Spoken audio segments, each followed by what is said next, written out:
Okay, Gypsy supporters, I have a few legitimate questions for you guys, and I challenge you to answer some of these questions. According to her, her mother told her that she has a sugar allergy. If that was the case, why did she tell investigators during the interrogation that when she was at Magic Kingdom, she was dancing down the main street on a sugar high?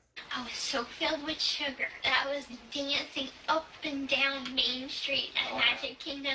I go through the castle and I touch the railing and I'm like,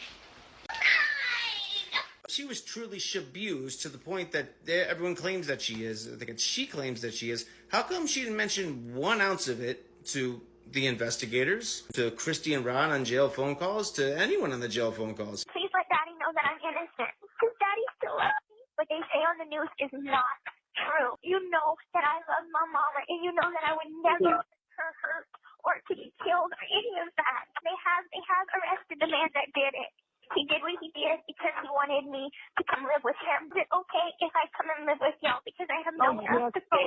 How come she absolutely said nothing until her lawyers met up with her? We need to think up a certain defense. In fact, Mike Stanfield himself says if this goes to trial, she's going to be put away for life. So if the Shabuse narrative was true, wouldn't that be a good defense? We had no other case to look at. We had no precedent for this. And we also weren't sure that there was even a defense that we could raise. If we went to trial and we lost, Gypsy would die in prison. She would spend the rest of her life behind bars. If the medical Shabuse narrative is to be true, and this is about the feeding tube part of it, why does her medical records reflect that she spent an entire month in an eating clinic before she was given the feeding tube?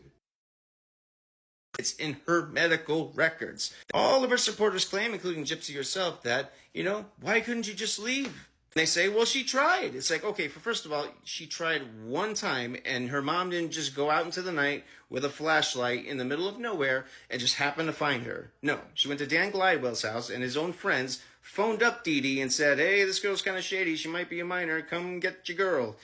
Okay, she tried to leave 1 time. Why not try again? How come it goes from that to schmurder? Can you please explain that to me? According to her supporters, Dee Dee was HELL bent on keeping her at the house for whatever reason, and she couldn't escape there. Then why was Dee Dee, some of the last forensic evidence that we have of her and of her Google searches, say that she was researching places for shelters and places for young women to go as an alternative to living with them? Why would she be seeking out places for Gypsy to go if she really wanted her to stay there so badly?